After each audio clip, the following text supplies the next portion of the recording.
Boa tarde, bem-vindos à Tribuna de Honra. Parabéns ao Futebol Clube do Porto, acabou de sagrar-se campeão europeu de júniores, venceu na final o Chelsea por 3-1, uma final disputada na Suíça, e aqui ficamos com mais uma prova do excelente trabalho que o Futebol Clube do Porto está a fazer nos escalões mais jovens. Eu diria que na linha daquilo que tem sido o caminho do futebol português, à procura de encontrar novos talentos, mas os Dragões foram à final, não vacilaram, venceram, portanto estão de parabéns. Já nos séniores, numa jornada em que se vaticinavam maiores facilidades para o Futebol Clube do Porto do que para o Benfica, acabaram por ser os Dragões a perder pontos em Vila do Conde, enquanto que os encarnados triunfaram folgadamente em Braga. Contas feitas, a equipa de Bruno Lage está a 7 pontos de reconquistar o título nacional, faltando de receber por Portimonense e Santa Clara e tendo pelo meio uma viagem até a casa do Rio Ave.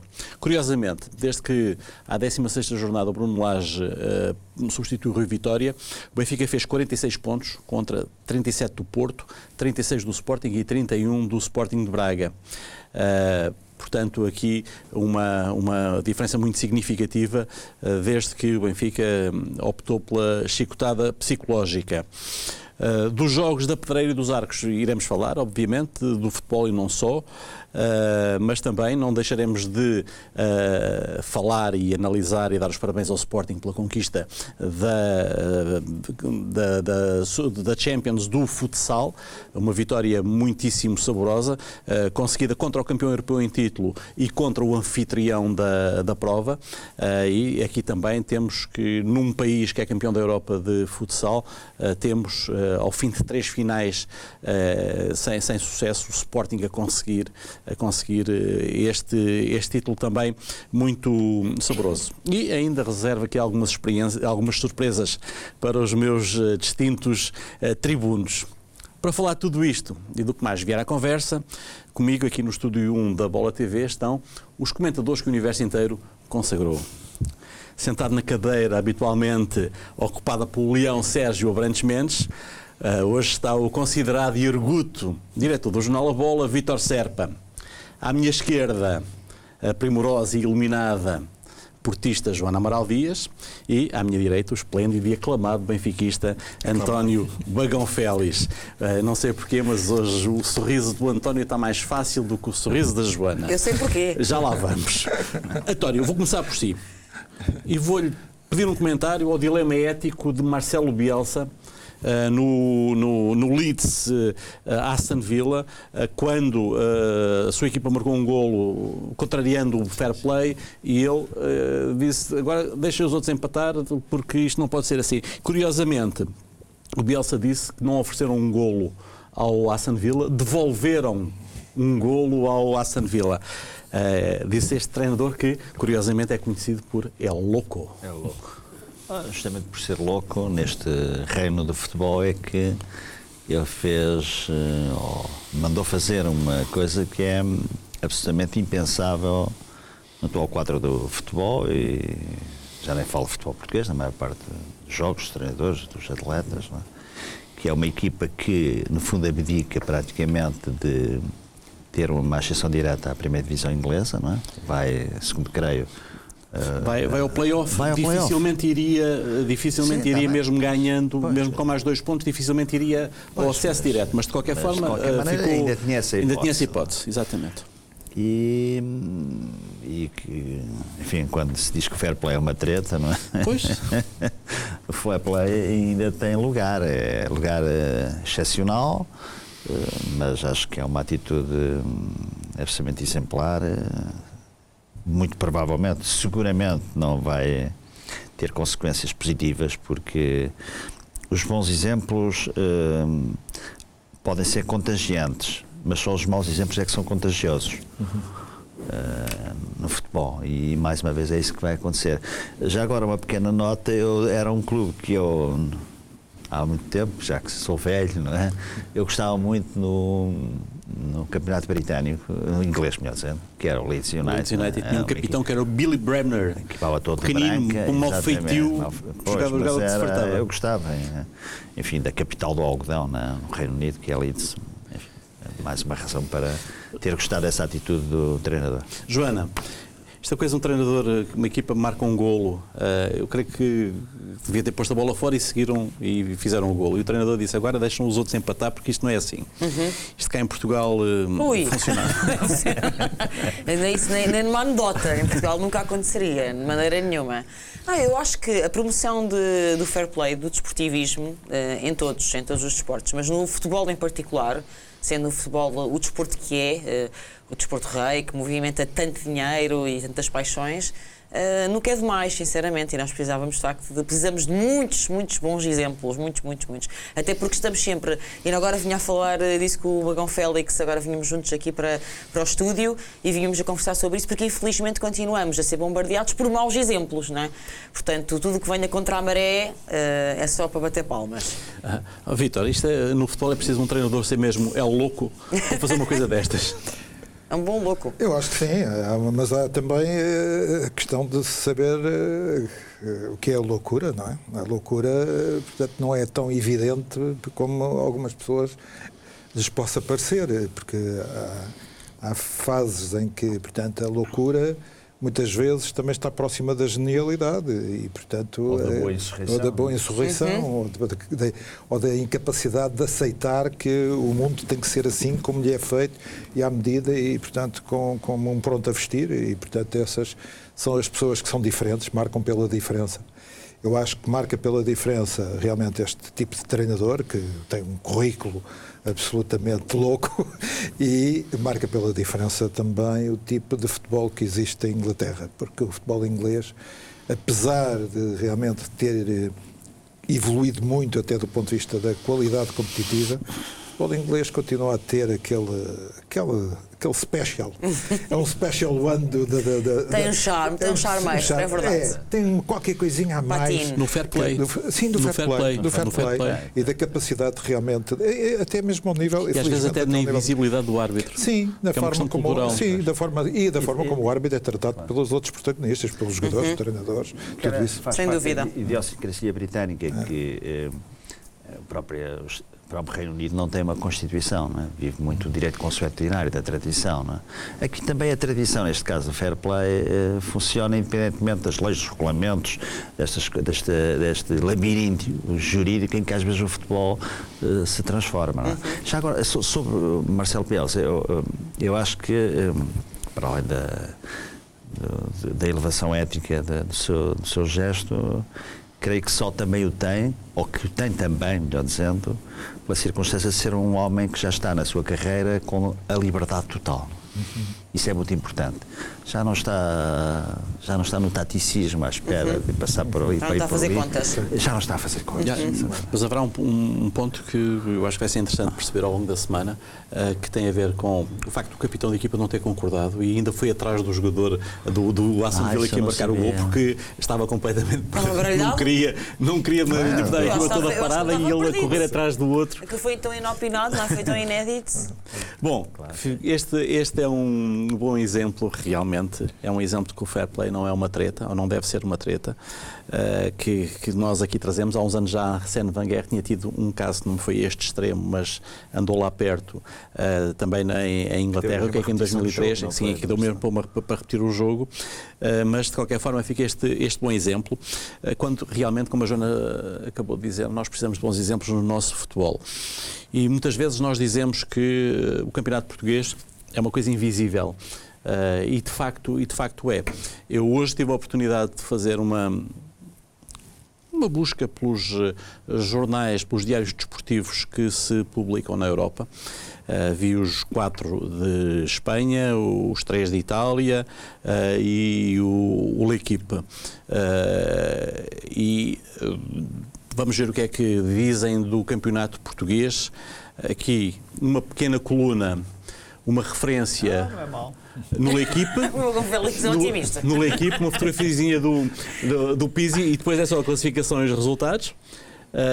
A seguir, Vamos ter pagou como anúncio. Vamos ter aqui também uma coluna, um terço de coluna, ou nem tanto, no jornal Mundo Deportivo de Barcelona, que deu aqui uma pequena nota.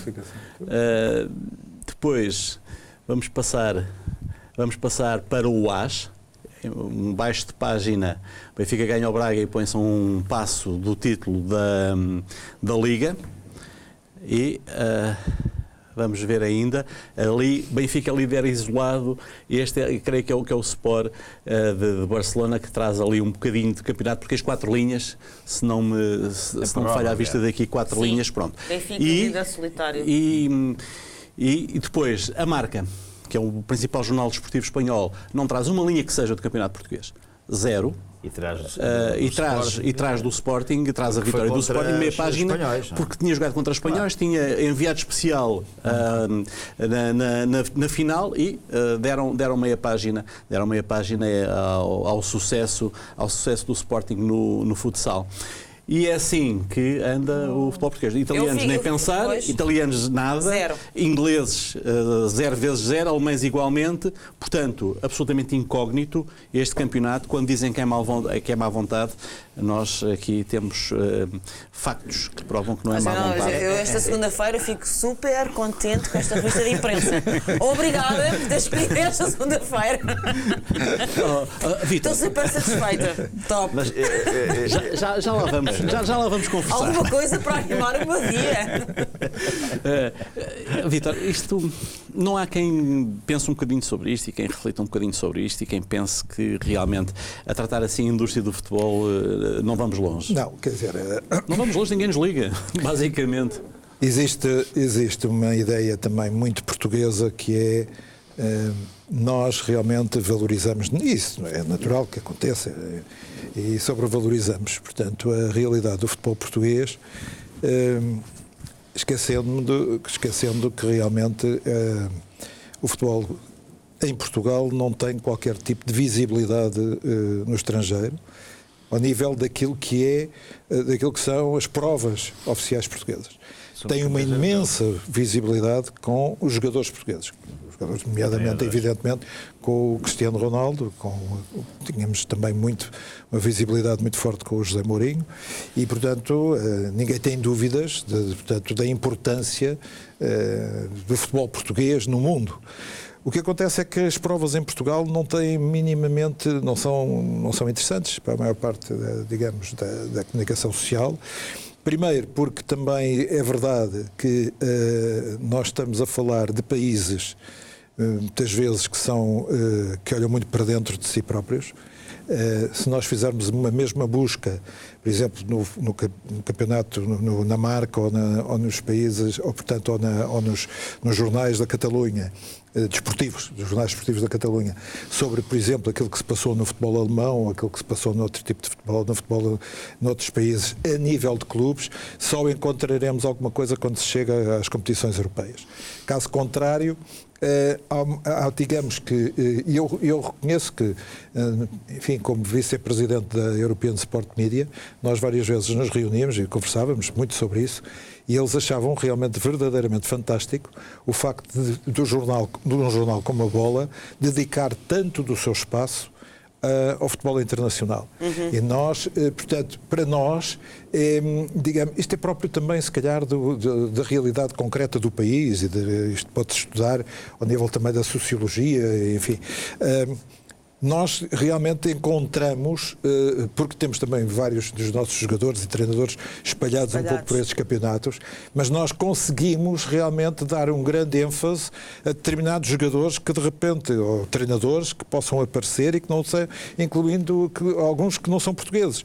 Eu acho que é muito curioso verificar que, por exemplo, mesmo na juventude, os jovens portugueses que gostam de futebol, têm muita afinidade, por exemplo, com clubes, seja ele o Real Madrid, ou seja o Barcelona, seja o Arsenal.